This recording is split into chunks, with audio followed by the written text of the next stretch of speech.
Good afternoon here in Singapore. Good morning, good evening, wherever you are on planet Earth. Welcome to the 2025 season of Conversations in Planetary Health. I'm Renzo Guinto, Associate Professor of Planetary Health, the lead of the Planetary Health Initiative of the SingHealth Duke-NUS Global Health Institute here at the Duke-NUS Medical School, National University of Singapore. That's a very long affiliation. And again, welcome to our friends who are in this room, but also to those joining us via Zoom. We have colleagues from not only across Asia, but also beyond. We were getting some inquiries for the past several days. How can we attend this conversation? And so we're really thrilled to have a very global audience. Just to remind us all, both those who are in this room, but also in Zoom, we're recording this session because all our episodes are going to be on our YouTube channel. We want to make sure that those who couldn't make it can still access the insights, the lessons, the wisdom coming out of these conversations. So I hope that's okay. And very briefly about this conversation series, I alluded to this being our 2025 season. Last year, 2024, when we started it, we had 5 episodes, all accessible via YouTube.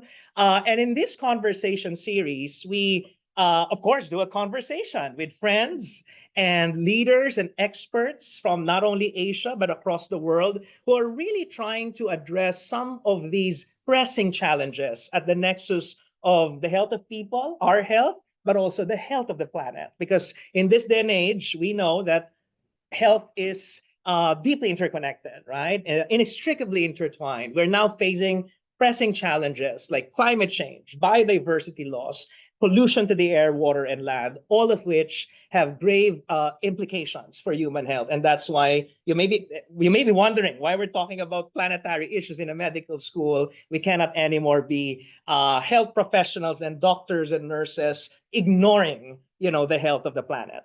So for today, we have an hour, and we're very, very privileged to have with us a colleague, a friend, a mentor, a collaborator. We met for the first time way back. We worked together in a Lancet Commission on Global Governance for Health, and that's why it's very appropriate that this episode is entitled Global Governance for Planetary Health. And then fast forward, she became my teacher at Harvard. The first lecture for the doctoral students was about public health, clear thinking for effective action. Am I being a good student? I still remember, that first lecture because setting the bar very high. Indeed, yes, and we really need clear thinking in order to mount effective action to a lot of the issues that we're trying to address. And then, fast forward, she's now a professor and co-director of the Global Health Program at the Geneva Graduate Institute in Switzerland. But she's been with us for the past 3 months here in Singapore as visiting professor of both SDJHI and the Center for Outbreak Preparedness. So let's give a warm welcome to Professor Suerie Moon. Suerie, thank you. Thank you very much. Right. So what we're going to do is for maybe around 20, 25 minutes, we'll just have a conversation. I have some initial questions here, but we want to make sure you're included in the conversation. I always say you're the third panelist, right? Both those in the room and in Zoom. And so, we're monitoring the chat box here, but also for colleagues in the room, please feel free to ask your questions during the second half of this session. So let's begin. And of course, let's start by, and I gave an introduction already. That's the Wikipedia version, right? But we want to hear more about your story first and foremost. We have young learners, aspiring leaders in the room and Zoom who may be looking for, role models, and they may be wondering, why did Professor Moon end up or how did she end up working on issues of global governance? So maybe tell us a bit about your background, your interests, and what brought you to global governance.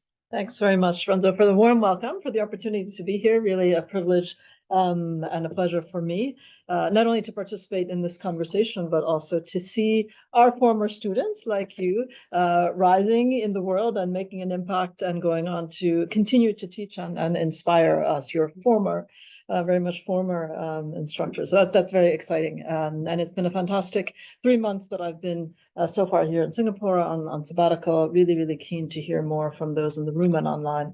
And your perspective on global governance is actually one of the reasons I wanted to leave Geneva, which is in many ways the capital of global health governance, but also to see those global governance processes from a different perspective.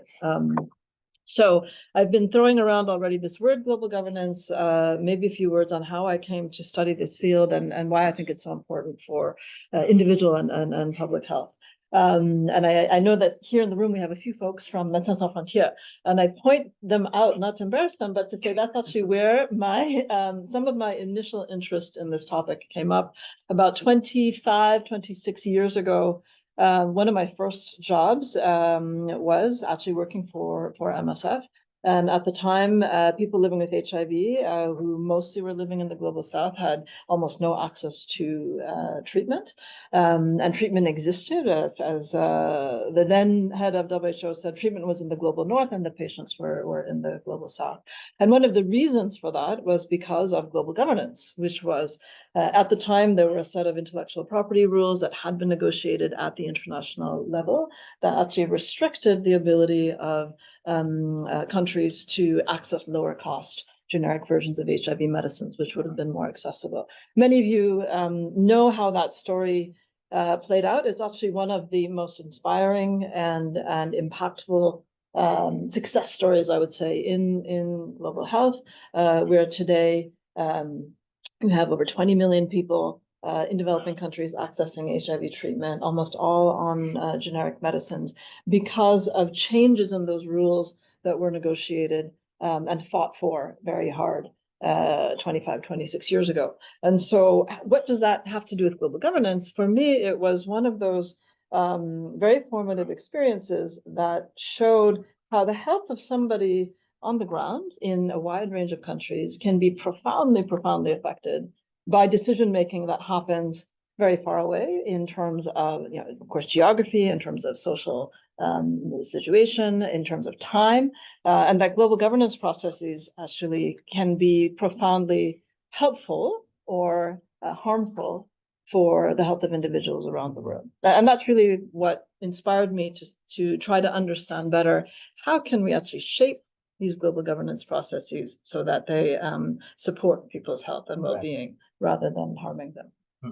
It's fascinating because you're describing your global governance journey and referring to your the origin of it from the encounters that you have with patients, with communities. Usually when you ask people who work in global governance, oh, my first exposure to it was I attended a UN meeting, right? Or I was in the diplomatic delegation of my nation. So it's a very interesting starting point, right? And maybe from where you start really dictates and defines how you engage and journey through global governance. So thanks for giving that glimpse. And when it comes to global governance, there's one paper that you actually wrote, Frank and Moon 2013. See, I remember even the authors, or Suerie Moon's co-author Julio Frank, right, where you talked about, and I think it was one of the first papers to really unpack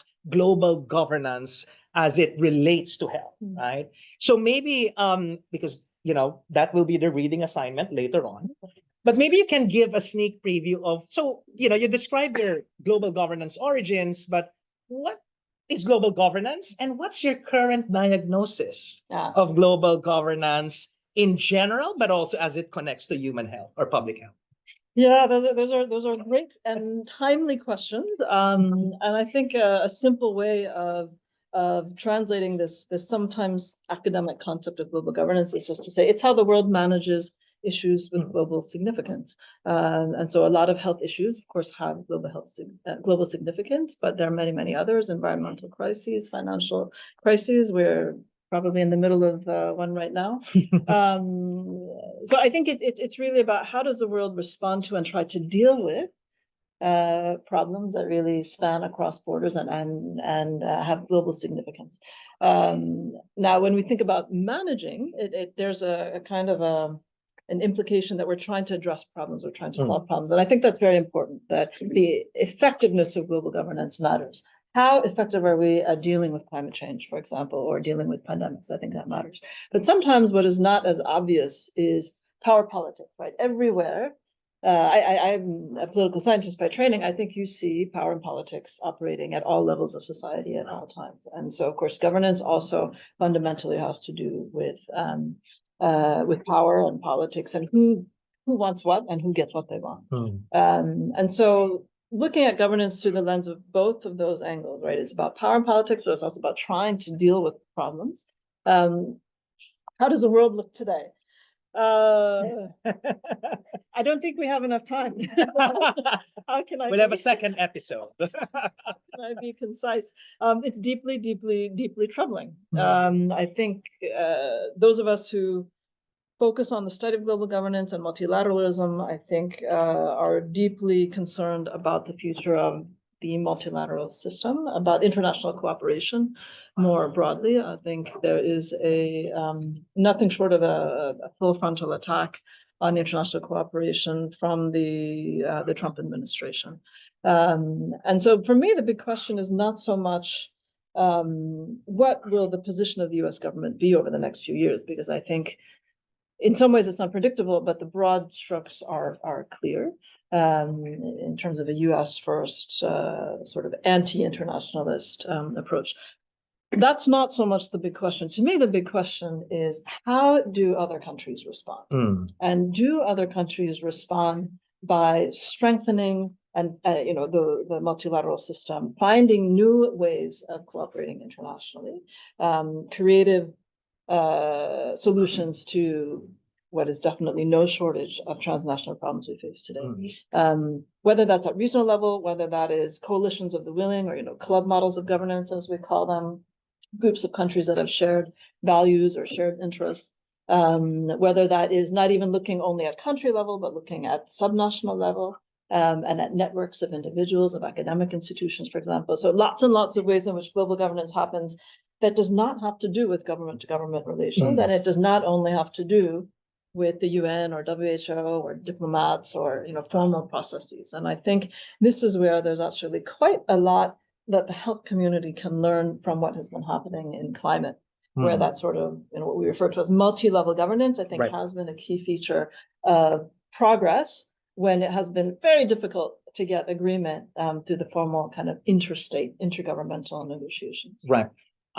So you're already describing global governance as this multifaceted, should we call it a system or space, and you're already alluding to the importance of even non-state actors in the processes. But maybe let's pause for a while and focus a bit for a few minutes on the formal processes, right? And when we talk about global governance for health or in health, we always think of the WHO, which is your neighbor in the Geneva Graduate Institute. You mentioned addressing pandemics. We know that there's still, this round 2 of the pandemic treaty. And, I remember a year ago, I even testified at one of the meetings urging governments to do not eliminate, the One Health or planetary health approach, in the pandemic treaty, because, if we want to make sure we're pandemic proof or pandemic free, we need to address the root causes and not just focus on the vaccines and the pharmaceuticals, which are also important, right? So maybe you have some Geneva insider take, right, on what's your assessment of the formal processes, pandemic treaty, WHO, etc.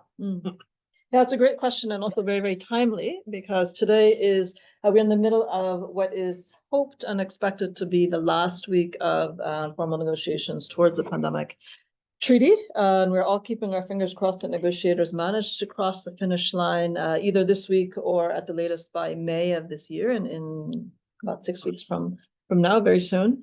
And I am it's never a good idea to make predictions, right? But do political scientists have a crystal ball as well? We learn to not use them, but I do think it's one of the most important governance processes, global governance processes, in the health sphere, certainly over the last 20 years, since the Framework Convention on Tobacco Control 20 years ago. I do hope and believe negotiators can cross the finish line. And I think it's a reminder that these formal processes and international law and international treaties still remain a very important and fundamental tool of global governance. And sometimes we forget that when we look at all of the informal modes of governance that are also really, really impactful. But I think if we fail to cross the finish line, I think if we fail to secure that agreement, it will continue to feed into what is a spiraling kind of weakening and potential fatal weakening of the multilateral system. So there's a lot riding on these talks. I think many people hope that the talks will not only deliver strong rules to prevent and address future pandemics, but that it will also be a way of shoring up support for the multilateral system. We shall see. So hopefully, because when will the decision be made? During the World Health Assembly in a few weeks? We'll know by, and probably the last day of the World Health Assembly this Oh year. my God, And then when you return to Geneva after your visiting professorship here, hopefully you'll be welcomed by good news, right? Because in a way, the future of health multilateralism and global governance is at stake, right? I think this is quite a crucial turning point. After that, you can't even imagine future treaties for other health challenges. And by the way, what I forgot to mention, because we were talking about the WHO, we're doing this episode first in commemoration of World Health Day, which was yesterday, April 7, which is the founding of the World Health Organization. And this month, of course, we're talking about planetary health, and we're going to move now to that topic. This April is Earth Month, right? And April 22 is Earth Day. So this is an opportunity for us to really contemplate about not only the health of people, but also the health of the planet, which is a good segue to our next segment. Climate change, you mentioned, right? Planetary health. We're now starting a planetary health program here in SDGHI. And in recent years, most especially, we're seeing a lot of health people, myself included, being involved in the climate discourse, right? And we have MSF friends here. Later on, you can also share the amazing work you're doing in the new planetary health space, and many health organizations also stepping up. In COP28 in Dubai, see, I have what do you call this? A visual aid. In Dubai in 2023, it was the first COP to dedicate a health day, right? It took 28 years for the UN to realize health needs its well-deserved position, right, in the climate negotiations. So maybe you have some insights, lessons that we can either learn from global health governance, both its successes and failures, that we can apply to the climate challenge, but also what can we learn from climate governance to improve global health governance? Does that sound like a doctoral thesis topic? No, it's a great question, and I think that the increasing synergies, I would say, and the increasing engagement of the health community in climate change debates and vice versa is hugely welcome, and I would say long overdue. And I still remember maybe 10 years ago, indeed, when we were both at Harvard, that you were advocating for this in the classroom, when many people in the health community at the public health school there were not paying much attention. So I think this is definitely progress, and there's not only much for the communities to learn from each other. There are ways in which the communities can bolster each other's efforts, and I think a lot of the analysis of the governance of health and climate has to do with how do you bring these two communities that operate separately, oftentimes in silos, how do you bring them together? And there's sort of I think there are a lot of lessons from many issues over the years where you're trying to bring different communities together to work on a shared issue. I don't have that much to say on that. I think it's a well-traveled area. Where I think we sometimes maybe don't pay enough attention is looking at how do we see power dynamics playing out both in health and in climate. And what are the ways in which we can take lessons in how to address huge power disparities, whatever the issue is that we're looking at the global level. And I think one of the things that we see with the current turmoil in both the global health field, but also in the global community in general, with tariffs and sparking potentially a financial crisis, sparking potentially armed conflict. I mean, there is of course armed conflict. We are not in a stable moment, I would say, in the global system. It's very easy to walk away and think, wow, these power disparities are tremendous and they are immutable. And if you look at the incredible power of the government of the largest economy and the largest military power in the world, it's easy to walk away with that conclusion. But I think that would be short-sighted, and it would be a very limited view, because when we look at the history of climate and the history of global health, partly it's a history of actors who are sometimes seen as weaker or smaller or not the most powerful, actually able to not only resist but actually to push back and to construct alternative approaches or solutions.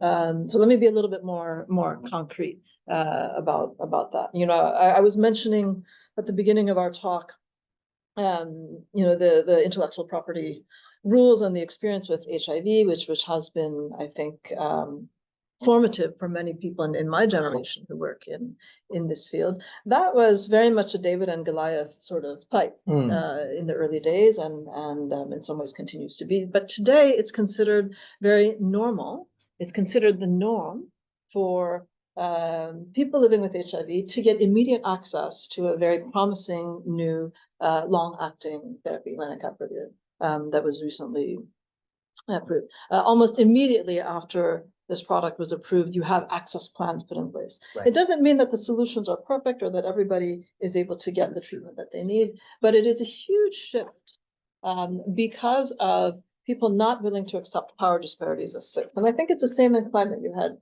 for many years, gridlock, right? No progress in intergovernmental negotiations, and you had mayors saying, we cannot afford to wait, right? We cannot afford to just sit around and wait for our national governments, for elections to change, and for people to agree and implement these formal treaties. We have to take action, right? And that's where I think the idea of who actually has power to act in global governance, it's not just big countries, and it's not just countries. I think we have to look more carefully at who has what kinds of power to influence governance processes. And I think this is where sometimes people who are not used to being in positions of power may not always feel they can have that influence. And this is where I think education and training is very important. So how do we train our not just health professionals are also a very important group, but our next generation current leaders to realize here are the forms of power we have. Here are the ways in which we are not powerless, even in the face of some incredibly, I can't even find the right word, chaotic and unacceptable and quite disturbing developments in the global system. Wow. Quick comment on your last phrase around other professionals, right? I always say every professional is a health professional, because when we talk about how the social, environmental, and even the commercial determinants of health affect health, right? And health equity, then every person, has an important contribution to play, and they can make or break health, right? And so I think that kind of rethinking and mindset change is important. And maybe later on we can discuss about how we can bring this to, professional training, but also, and, in a previous conversation, also how can we bring this to, let's say, schools of public policy, schools of business, who, which produce the future leaders of either governments or businesses. The second point I want to react on is, when you were alluding to the experience of the HIV movement, right? And it's still a continuous battle, but it's a movement of all the health movements that have accomplished a lot, right? And as you were mentioning, now it's close to being taken for granted, right? That we can actually access antiretrovirals, etc. And, I've always been saying, what can the climate movement learn from the HIV movement, right? And actually, I was the first one to give a climate talk in the HIV Congress, right? And so now the HIV movement is starting to think about how to build bridges with the climate community. And I think the climate and planetary health community must do the same thing. Also with tobacco movement, also with, the other health movements, maybe will be a much more powerful coalition, right? If we do so. And then you were starting to allude already to the multi-level nature of governance. You mentioned, it's not only at the global or national, even at the local city mayors having their own coalitions in these climate negotiations. We also we're seeing that in the health sphere, right? Healthy cities movement, it's mayors stepping up. So you're now in Asia. You've been with us for the past 3 months. You still have 3 months to go. Hopefully, it's been a very productive and fruitful and meaningful stay. But maybe you have some observations on what could be the role of Asia as a region, but also even the nations and the communities here, in a way, sub-global levels of governance to contribute to strengthening global governance, which is in grave danger at the moment with all the political forces happening. So yeah. Do you need a crystal ball again? Thanks. No, thanks for that question. It's been fantastic, fantastic experience to be here. I'm certainly not at all an Asia expert, not by any means. So my reflections really come from the privilege I've had to have a lot of conversations with people over the last few months that I've been here. And one of the things that has struck me in these conversations is there is a very, very strong regional focus. And that makes perfect sense in many ways. What should be the role of Singapore in the broader region, for example? What should be the role of ASEAN in terms of a regional governance, a formal governance arrangement? What should be the role of the Asia-Pacific region more broadly, right? Looking beyond Southeast Asia, how do we cooperate better with China, Korea, Japan, Southeast Asia, et cetera, Australia, on shared health threats. So all of that, I think, makes perfect sense. And there's a lot to be done. And I think the reaction, for example, to the dismantling of USAID was in some ways encouraging, where people said, Asian countries should step up to support countries that have had a significant cut in their health budgets because of US withdrawal from foreign aid. However, the idea that I want to put on the table, and in this room, and I really want to hear some reactions from folks, we also need people to be thinking beyond regions. So what do I mean by that? In some ways,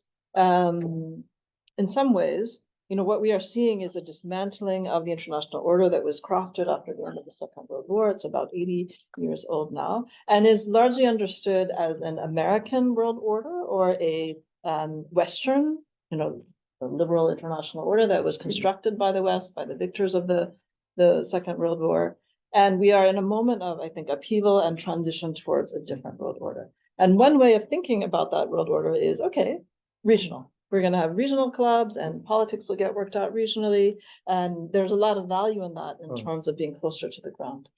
However, what that neglects is the need still to deal with some issues at the global level, and to still try to make sure we are producing global public goods. I want to come back to global public goods in a moment, but things like treaties, for example.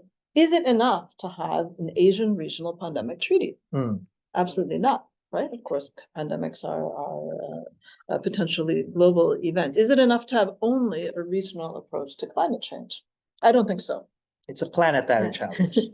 I mean, it can be helpful, right, to have very strong regional institutions, regional cooperation, regional funding flows, and technical cooperative arrangements. So all of I'm not saying the regional efforts are unimportant. Quite the opposite. I think they are hugely important. But I think we risk losing leadership at the global level. And leadership at the global level, in some ways, has largely been taken on by Western countries over the last 80 years, for better or for worse. Some people like what that has produced. Some people don't like what that has produced. But what we have not seen is countries from outside the West, let's say, being used to and thinking of themselves as taking on these global leadership roles, with of course some important exceptions. And what I've heard from folks in the last 3 months here is, oh, we're a small country. How can we play a global leadership role? And what I have seen in studying global health and studying global governance is you absolutely see smaller countries taking on very influential leadership roles when they want to. Yep. And so Norway is an example that is often given, a very, small country, I think 6 million people, very wealthy, very similar to Singapore, actually, but punches above its weight, was really one of the key drivers of the creation of Gavi 20 years ago, for example, a very important bridge builder in current pandemic treaty negotiations. I'm just giving a couple examples. Very, they're civil servants who go into health negotiations, very well prepared, very well respected, even though it's a small country. And partly they're able to do that because they are not European Union, for example. So why am I going into a little bit of detail on this? Is because I do think we need more countries to say we are willing to take a global leadership role on certain issues. And that if countries are not willing to do that, we will have many failures of global governance because of the clear withdrawal of the US from that role. I mean, that's quite obvious. The hesitance of European countries to continue playing those roles because they are dealing with other problems in their own backyard. And we see this from a withdrawal from development assistance already by the European countries. And so this question of not just what can Asia do within its own region, but what can different countries in this region do to address and take leadership at the global level on issues. I think this is really a question for people to reflect on. Right. Maybe I'll say one more thing. Sure. On this theme, which is I mentioned Norway. I think Thailand is another country that has often taken a global leadership role on health issues.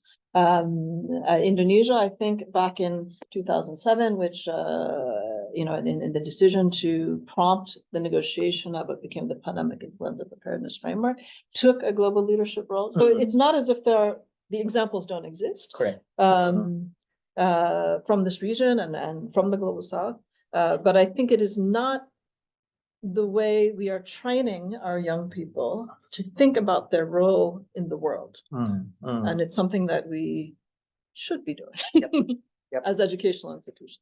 And that's why we have people like Professor Moon, right? Later on, we'll go to training and preparing the next generation. A few thoughts because of your elegant, exposition. You mentioned Thailand. I remember there was a time one of the Thai diplomats at the World Health Assembly said, to reform global governance, we need to dismantle the World Health Organization, right? Very controversial, but indeed it became the wake-up call, right, for WHO reforms. You mentioned, when we're referring to small countries. I have a friend who's an anthropologist from the Philippines. He wrote a book entitled "The Philippines is Not a Small Country," right? And basically what he's saying is that, countries that think that they are small countries actually can influence the global narrative, for example. And actually in the World Health Assembly, Philippines is the president of this year's WHA. And then you mentioned ASEAN, right? And and we were already alluding to the little red dot where we are placed now. Singapore is going to host the 60th anniversary of ASEAN in 2027.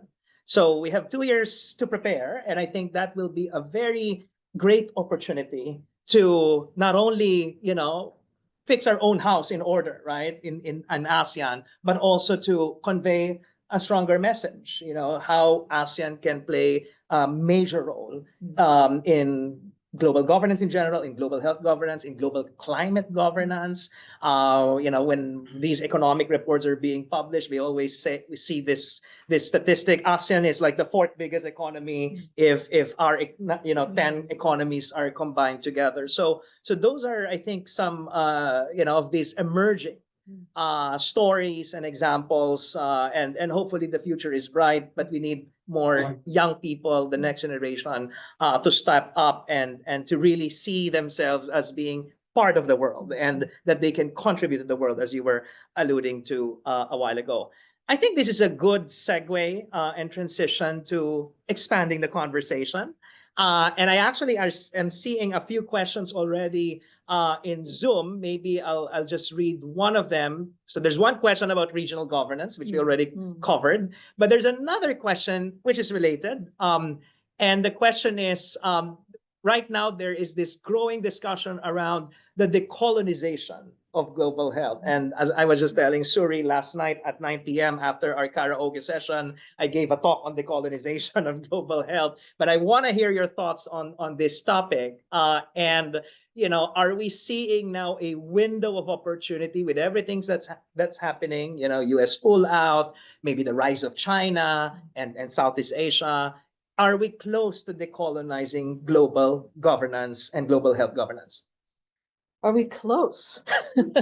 I don't think we're close. Okay. No, but I think this is an unprecedented opportunity to advance decolonization. And of course, we should unpack what do we mean by this.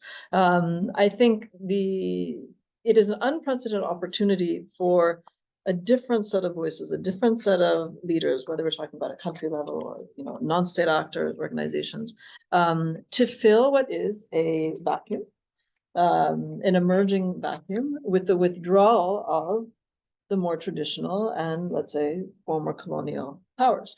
But to me, the big question, the gazillion, maybe we shouldn't call it dollars anymore, the gazillion dollar question, the gazillion yen question is, the gazillion ringgit question is who will actually step up at their own at national level, to say, to fill in funding gaps, for example, or to fill in programmatic gaps, or to make sure that certain populations who are sometimes neglected or marginalized by the state are no longer marginalized.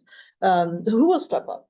And I think the answer is not clear. But the answer is not clear yet. What I fear from kind of the initial reaction to the chaos we've seen in the world since January of this year is that many people are scared into silence. And it's interesting what you mentioned about the World Health Assembly and this quote that you remember. I think that was Dr. Suerie. I was trying not to mention the name. It's all the historical record, it's public information. Dr. Suerie, hello if you're in their Zoom. He's had many zingers, one-liners in the WHA. But it's a highlight of how ideas matter, right? How powerful ideas are. And, sometimes we use this language of small states. You also called me out a bit on, what is this concept of small state? I actually don't like this concept of small state. I think there's a very interesting concept we sometimes use in international relations of middle powers, right? You have the great powers and you have middle powers. And middle powers can actually be a very, very broad group of countries or other actors, far beyond the BRICS. Yes, the BRICS, but far beyond the BRICS. But the idea is you do not have to be a great power in today's world to actually influence global governance processes, and that ideas are one of the ways in which even those who might feel less powerful are absolutely able to influence how people think and understand the world. And this is again where I think, how are we training and educating the next generation of leaders matters a lot, and why it's so important for for people to be taught and to understand global governance processes, to be empowered to act on them. So you were referring to the very first lecture, Clear Thinking for Effective Action, right? Which is indeed Julio, rather than messy thinking, right? He's one of my mentors, and he always would preach the mantra of clear thinking for effective action. I think sometimes if people feel, I don't understand, what is this global governance? What is this fuzzy, abstract, faraway concept? If they don't understand it, they will not feel empowered to act on it. And I think this is why it is important for, not just young people, but especially young people, to have as part of their standard training in public health or in international relations, global governance, that they do feel empowered to act on it. And I think this is actually how you begin planting the seeds of longer-term decolonization, because I think it was a Frantz Fanon who said, it's really the colonization of the mind that is the most profound and long-lasting way in which colonization actually affects people. Yep. And in some ways, you still, maybe I'm treading on thin ice here, but I will say it. Sure. I still see that in this region. Yep. I still see the long-term effects of the colonization of the mind, even from countries that have been independent for over 60 years. And actually, whenever I talk about decolonization, such as last night, one of my reminders was in this process of decolonization, we need to make sure we don't end up being neo-colonizers ourselves, right? And for example, I studied in the United States, returned to Asia, part of that personal decolonization is to make sure I'm not reproducing, right?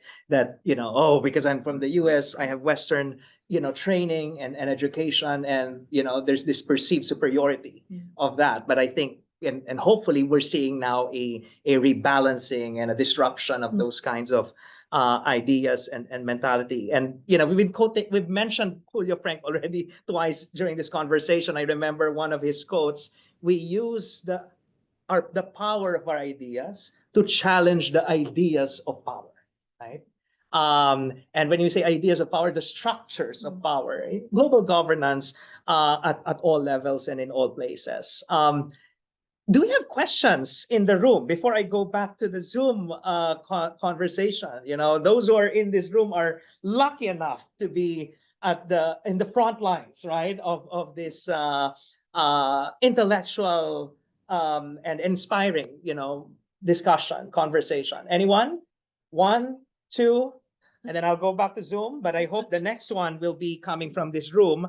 There's one question, because we're already alluding to a while ago, the potential and the promise of, let's say, health governance, learning from climate governance, learning from health governance. But there's one question: are there also potential conflicts or tensions? And maybe not only at the technical sense, but from a more political and governance perspective, that health objectives and environmental objectives perhaps are not meeting in the middle, and there will be tensions or dilemmas, and that will create chaos for global governance. Maybe you have some ideas or thoughts. Tensions, definitely tensions, of course. And I think this is why it's important for the health community to not only insist that climate governance takes health into account, which I think has been one of the main messages, but I think one of the very inspiring efforts that has really caught my attention is the, I think, Healthcare Without Harm Coalition, that talks about what does the health sector itself need to do to contribute to mitigating and adapting, of course, also, but mitigating its contributions to climate change. There's turf wars, for sure. We see it in Geneva. I'm sure you've seen it at the climate COPs for attention. But I think this is where, when I think about what do these communities have in common, and I talked earlier about power disparities, maybe I can be a little bit more explicit about it. I think when you look at when you look at policy making, health is always a low priority, or it's often a low priority, until it's fundamentally threatened, right, as it was during COVID. But health is often considered a low priority. It's not up there with trade and security. Same thing with environment. It's a nice to have, right? It's considered a low priority. You often have very strong commercial interests, indeed, that are threatening people's health, that are also threatening the health of the environment, of the planet. And these are the kinds of power disparities and the kinds of sort of shared political challenges that I think we should be recognizing, right? When I think about how badly we are doing actually in addressing climate change. We are not doing well. Obviously, we are continuing to spew all sorts of greenhouse gases into we are not fundamentally changing our lifestyles. And I'm as guilty of that as I'm more guilty of that than many. But we're not effective in our governance. And so to me, there are clearly many failures. And some of that, not all of it, but I think much of it does have to do with power, right? There are lots of wonderful policies that have been put on the table. What can we do in terms of to actually reduce and what are the transitions that need to be made? And yet every single step of the way, you have vested interests that are fighting and slowing down progress and derailing progress and sometimes pushing back progress. And so this is where I'm saying some of those political fights, I think, where can the health community and the climate community combine forces to try to address some of these power disparities and overcome what I think are fundamentally not technical issues and not economic issues with addressing climate change, but are really political issues.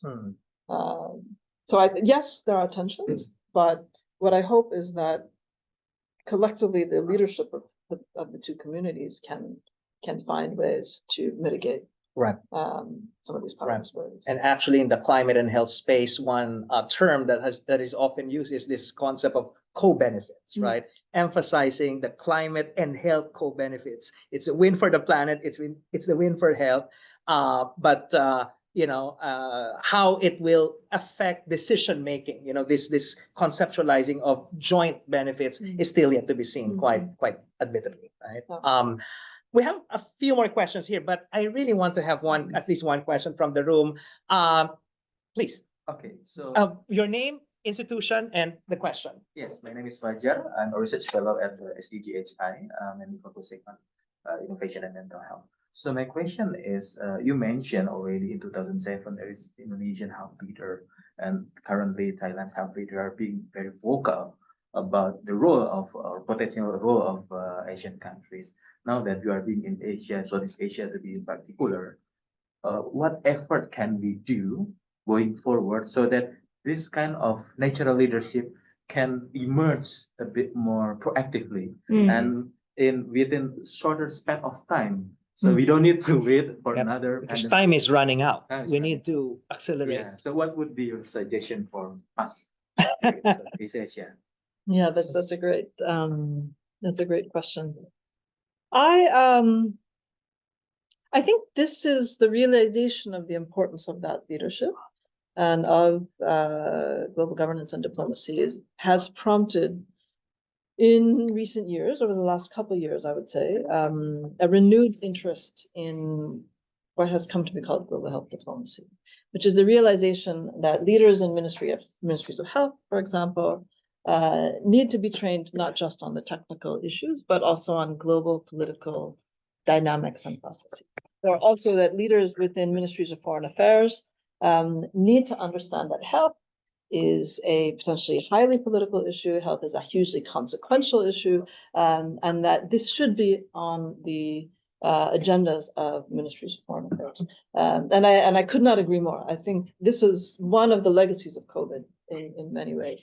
And so this realization has prompted, I think, an effort to try to beef up training in global health diplomacy, capacity building in global health diplomacy, to try to empower those already in leadership positions and those who are rising up into leadership positions to be more effective as either advocates for their own countries or interests or for health in global political processes. I hope that can have rapid results. I do think sometimes this comes back to the colonization of the mind. Sometimes what I observe in Geneva, for example, in the more formal processes, is what seems to me a internalized view of this is not my place, this is not my role, I should not speak up. Even among formal diplomats, for whom that is actually their job. Their job is to represent their country's interests in the international level. But you often see, when the US delegate speaks, when the UK delegate speaks, when the German delegate speaks, everyone sort of sits up and listens. And they're often the first ones to speak, and they help to set the agenda and to set the tone of a discussion because they are the first ones to speak. And this is where I think and believe you can actually, I mean, it is, the barrier should not be so high for people who are already in those spaces, who are already representing their countries in these multilateral spaces. They are already there. So it's not as if people are fighting for a place at the table. They're fighting for a place at the table. Sometimes the barrier I see seems to be more psychological than anything else. I'm not sure what I should say. This is an unfamiliar process for me. I don't feel like I have the right training to be in this. I mean, this is also a reflection of, personal conversations I've had with a number of people who are in these roles. I feel like my country is weak. We are not able to influence these processes.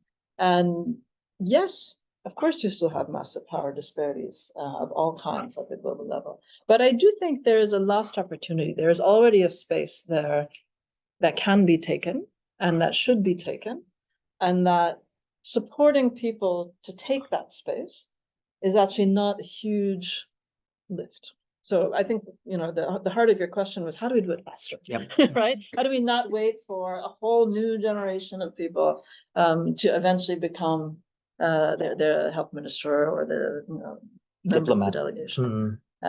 So I do think there is a need and space to do that training, that familiarization, that decolonization of the mind in a way, and that could make a more immediate contribution to what will, at the end of the day, inevitably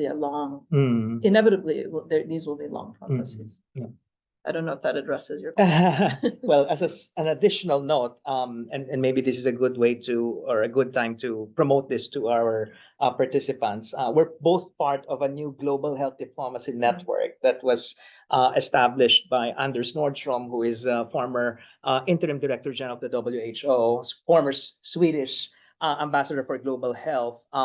And one of the goals of this new network is to really build more capacity for health diplomacy, especially, let's say, outside of Europe and North America, where the concept of diplomacy, at least in the traditional sense, was first born. And last year they launched, an executive program on health diplomacy. I had the privilege of being one of the guinea pigs. We were part of the first cohort, and this is going to be an annual thing. So for the young learners and future leaders in the room and in the Zoom, if you're interested in this program, please reach to us. But also, we're helping develop more educational programs on diplomacy, similar to the ones that Surie's program in Geneva is offering. Hopefully, we can create one here in Southeast Asia. We have one question in the corner, and then I'll try to combine a few because we have around 6 minutes remaining. Sure. Hi, my name is Gio. I'm a medical student from UCLA. Here in Singapore. We talked about this theme of like the aftermath or kind of the consequences of global governance and how that's kind of led to a region-specific adaptation from Pacific Islands adapting to like sea level rise to like parts of Africa adapting to like agricultural damage. How do you think? And the last question talked about how it can go faster. I think my question asks more how it can be more efficient. Like we have these different regional kind of adaptation plans. How can global governance kind of support this region-specific solutions? How can they encourage these regional kind of crosstalk and like collaboration? Because that's going to be important as we move forward. And how can just like facilitation between these different like things happening everywhere around the world. Give more power to WHO regional offices. Controversial topic. I don't have a great answer to that. Like, it's an excellent question. I think it's a really important question, and I maybe let me respond by maybe making one comment which we didn't have time to get to yet, which is how do I think it can be useful to think about the relationship between the regional and the global? Because I spoke a lot about advocating for actors in this region to also look at the roles you might be able to play globally. But I think sometimes people think about global, regional, national like this, and this is the physical gesture, and this is the mental model, right? Global, regional, national, local. But I think that's actually a completely wrong way to think about the global, and that we should be thinking about it maybe more in a horizontal way in terms of potentially concentric circles. You can think about, okay, you have global governance processes, they are very small. You have regional, you have national, you have local in terms of the numbers of people involved. And what thinking about this as horizontal and concentric circles highlights is interconnections and how weaknesses in one might be compensated for by another. But why do I say this? Where the global approaches to addressing climate change or pandemics or other global health threats for that matter, where those fail or where they are weak, what can be done at regional level to actually make up for that. And same thing at national and local level, right? We are not, as human beings in a society, we are not only governed by one level of governance. We are simultaneously governed by the global, the regional, the national, and the local. And so when one fails or is weak, what can the other levels of governance do to compensate for that? And I think right now the global is not strong. And I think there are opportunities because of that, because of this moment of challenge and transition. There is definitely an opportunity and perhaps an ask for regional institutions, regional arrangements to do more. And I think I can't leave this conversation without talking about financing. I mean, at the end of the day, right? How are we unable to mobilize even a fraction of what's needed to address climate change, or a fraction of what's needed to address global health when we're spending so much on, I mean, when we look at defense and military spending, which is increasing. People say, we have to put all this money into defense and military spending, and that's why we don't have enough for health and education. And this is constantly the how do we challenge those narratives? Because I think the financing is really where we reflect our values, right? And so can regional financing, resource mobilization address what is clearly now a breakdown of global resource mobilization efforts? A question more for you than right, and maybe for the T. We have 2 minutes remaining. We might extend for 5 more minutes because I just want to end this conversation with 2 very important questions that were raised in Zoom. One is, do you have any comments on the securitization of the health discourse, health governance? You know, there was a time when in global health, we always emphasize health equity as the goal. And then now, every post-COVID or during COVID, everyone's talking about security and maybe from a more military kind of sense. But then we're talking about planetary health. And in planetary health, we talk about longer-term sustainability of humanity and the planet on which we sit. So, maybe have some comments on these framing, security and sustainability in relation to health. And then I think one final question, and I remember in your Frank and Moon paper, you mentioned one of the key challenges of global governance is accountability. You have, nations that are supposed to serve individual people, citizens of the world, but they're UN organizations that are supposed to serve people, but they're only accountable to nations, right? And not to the citizens. How can we ensure that our global governance structures are both truly accountable to the citizens of the world, but also allow meaningful participation of citizens of the world, even if we have structures that only engage nation states? 2 big questions. For 5 minutes. We have muffins waiting for us. Yes. That's my reward.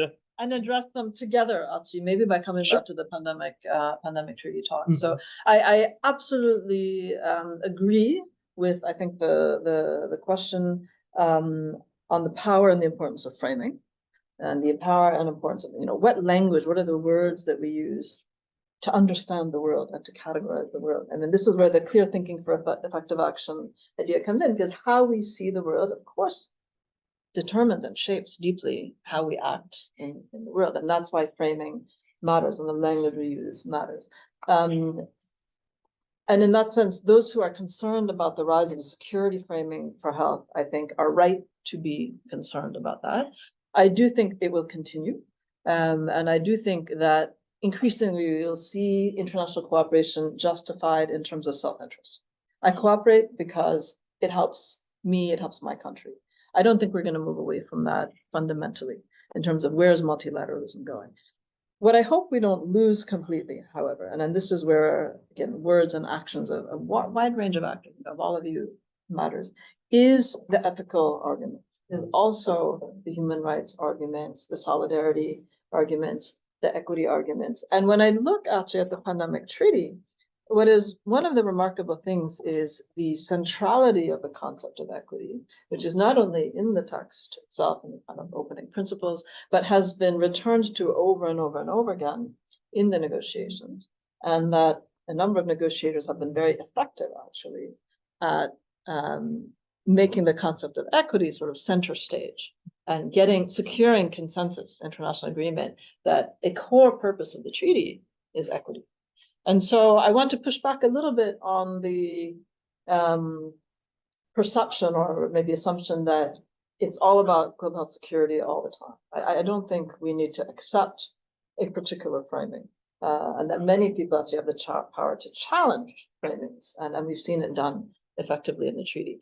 Another thing that we've seen in the process of the treaty negotiation over the last 3.5 years is what began as a very classic closed intergovernmental process. Governments, formal negotiators sitting in a room, everybody else locked up. And certain NGOs, and it was really NGOs that raised this over and over and over, criticized the process and said, there needs to be more transparency. You are losing trust by being so close. You are losing access to knowledge and expertise that can help you find solutions. And by the way, you're excluding the people who are going to be the biggest champions of this thing if you manage to negotiate something decent at the end of the day.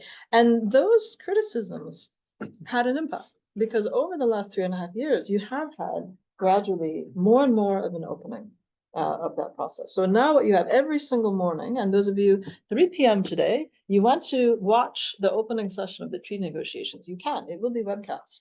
That was not the way it started 3.5 years ago. You want to see the latest draft?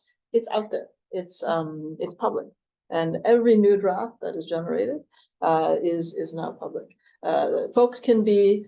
Not everyone can be in the room all the time, and I think there are limits to of course, participation, and sometimes they're appropriate, sometimes not. But folk can be in the building, and before they were not even allowed to be in the building. So that protest, that critique of the process, that insistence that it becomes more inclusive and open, has absolutely had an effect. And I think this is just one example. It's a microcosm, but that, I think, we have to continue to insist on that. We have to continue to insist on more transparency, more accountability, more openness, and it can have an effect.